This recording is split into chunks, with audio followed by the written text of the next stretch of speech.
सबसे पहले ये 4 लॉज हैं जो हमें देखने हैं और अच्छी तरह याद कर लेने हैं। इनमें पहला वाला जो है ये मल्टीप्लिकेशन लॉ कहलाता है।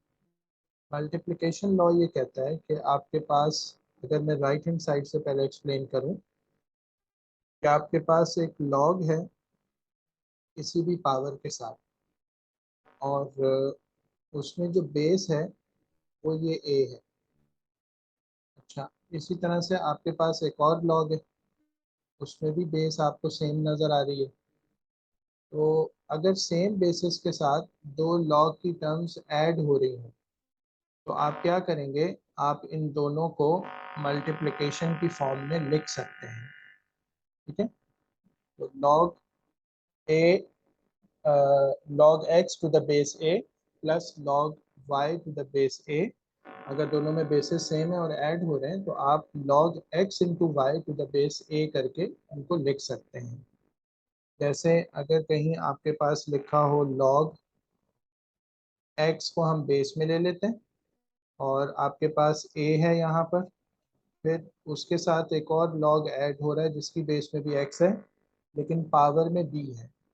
दोनों logs सेम हैं और ऐड हो रहे हैं, तो आप इसको यूँ लिख सकते हैं कि आप एक log बेस x के साथ लिखें और a और b को मल्टीप्लाई कर दें, तो ये आपने मल्टीप्लिकेशन लॉ को यहाँ पर अप्लाई कर दिया है। इसी तरह से डिवीजन का लॉ है, उसमें बस इतना फ़र्क है कि आपके पास दो सिमिलर लॉग्स होंगे जिनकी बेसिस सेम होंगी, पावर्स डिफरेंट होंगी, और वो अगर सब्ट्रैक्शन का फंक्शन है उनके दरमियान में तो आप उसको फ्रैक्शन में x अपॉन वाई करके लिख सकते हैं। या इसको आप यूँ समझ लें कि आपके पास जो है ना एक लॉग लिखा हुआ था जिसकी बेस में x था, ऊपर कोई a और डिनोमिनेटर में b था।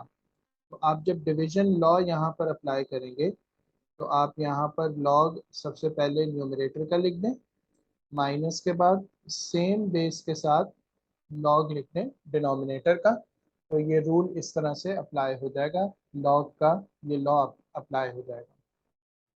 नेक्स्ट हमारे पास पावर लॉ है जिसको हम पहले ही कई दफ़ा डिस्कस कर चुके हैं कि अगर लॉग की पावर में x लिखा हुआ है और उसकी भी कोई पावर लिखी हुई है तो ये जो पावर है ये इसका कोफिशिएंट बनाई जा सकती है। तो m को जब आप कोफिशिएंट बनाएंगे तो m शुरू में आ जाएगा और उसके बाद जो भी लॉग है वो एज इट इज़ लिखा होगा। इसी की एक एप्लीकेशन जो है ना वो आपको इस रूल में नज़र आएगी या इस लॉ में नज़र आएगी, जहाँ आपके पास log to the base a of 1 upon x लिखा हुआ है। आप इस x को अगर न्यूमरेटर में मूव करेंगे तो ये x रेज टू -1 हो जाएगा, और फिर ये जो पावर है इसको आप कोफिशिएंट बना लेंगे तो -1 कोफिशिएंट में आ जाएगा, और log to the base a of x ये लिखा होगा, और इसी को इन्होंने minus log a raise to x करके यहाँ पर लिख दिया है। तो ये वही काम है जो मैंने थोड़ा सा 2-3 स्टेप्स में करके दिखाया। ये कुछ बेसिक रूल्स हैं लॉग के हवाले से जो हमें आने चाहिए, और फिर इनकी हेल्प से हम एक्सरसाइज के क्वेश्चंस वगैरह इजीली सॉल्व कर सकते हैं। अब हमें जो क्वेश्चन सॉल्व करने हैं उसमें पहला क्वेश्चन आ रहा है और स्टेटमेंट ये है कि use the laws of logarithms to simplify these expressions. पहला एक्सप्रेशन बहुत सिंपल है, आपके पास लॉग टू द बेस 2 है, एक दफ़ा उसकी पावर में 3 है, एक दफ़ा 5 है, और ये दोनों ऐड हो रहे हैं, तो हम यहाँ पर मल्टीप्लिकेशन का रूल अप्लाई कर लेंगे, और वो ये कि 3 और 5 को आप आपस में मल्टीप्लाई कर दें तो आपके पास लॉग 15 इसका आंसर आ जाएगा टू द बेस 2। ठीक है, और अगर आपने इसकी वैल्यू फाइंड करके लिखनी हो तो वो आप यहाँ से फाइंड करके भी लिख सकते हैं। इसी तरह से इस पे आ जाते हैं, इसमें दोनों लॉग्स सेम बेस के साथ हैं, एक 8 है पावर में और दूसरे की पावर में 4 है और सब्ट्रैक्शन का सिंबल लगा हुआ है, तो आप यहाँ पर डिवीजन लॉ अप्लाई करेंगे। आप यहाँ पर इसको 8 अपॉन 4 करके लिख देंगे और फिर ये सिंप्लीफाई हो जाएंगे 4 और 8, तो आपके पास आंसर आ जाएगा log of 2 to the base 3, ये आपका आंसर हो जाएगा, और इसका अगर आपने इसकी वैल्यू निकाल के लिखनी है तो वो भी आप लिख सकते हैं। अच्छा, अब इसमें आ जाते हैं, ये इसका नेक्स्ट पार्ट है। इसमें सबसे पहले हम देख रहे हैं कि पहला जो लॉग है ना उसके कोफिशिएंट में एक नंबर लिखा हुआ है, तो हम यहाँ पर पावर वाला लॉ अप्लाई कर देते हैं। वो ये कि ये जो कोफिशिएंट वाला 2 है, इसको हम जाकर इसकी पावर बना सकते हैं। तो हम इस 2 की पावर में इस 2 को लिख देते हैं, और ये वो 2 है जो कि लिखा हुआ था कोफिशिएंट के तौर पर, और नेक्स्ट वाला लॉग एज इट इज। अब 2 स्क्वायर का आंसर आपके पास आएगा 4, और प्लस उसके बाद लिखा हुआ है log to the base 5 of 3। अब दोनों लॉग सेम बेस के साथ हैं और ऐड हो रहे हैं, तो यहाँ पर मल्टीप्लिकेशन रूल अप्लाई हो जाएगा। तो 4 मल्टीप्लाई हो जाएगा 3 से, तो आपके पास इसका answer log of 12 to the base 5 आ जाएगा। इस तरह आपने डिफरेंट लॉज को यूज़ करके इन एक्सप्रेशंस को सिंप्लीफाई कर लिया। अच्छा, अब इसी की एक और एग्जांपल है जिसमें हमने इन रूल्स को अप्लाई करना है।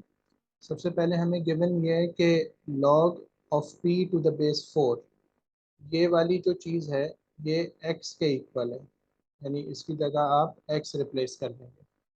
और log of q to the base 4 ये y के इक्वल है, तो इसकी जगह आप y रिप्लेस कर देंगे।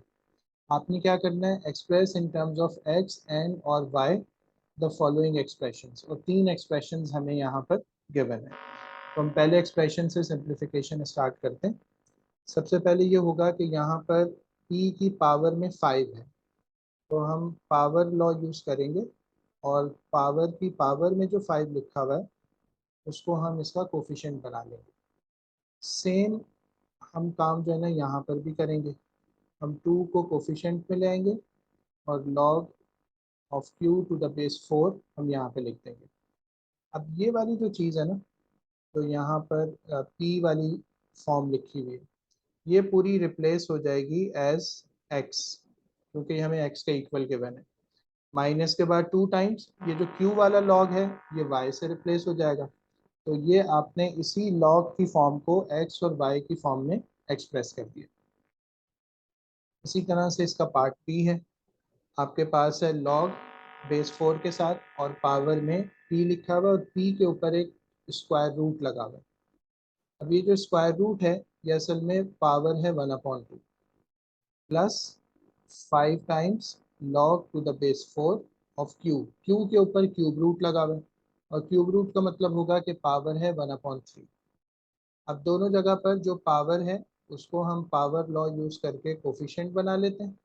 तो यहाँ पे p आ जाएगा, यहाँ पर आपके पास 5 मल्टीप्लाई हो जाएगा 1/3 से, और log to the base 4 of q आ जाएगा।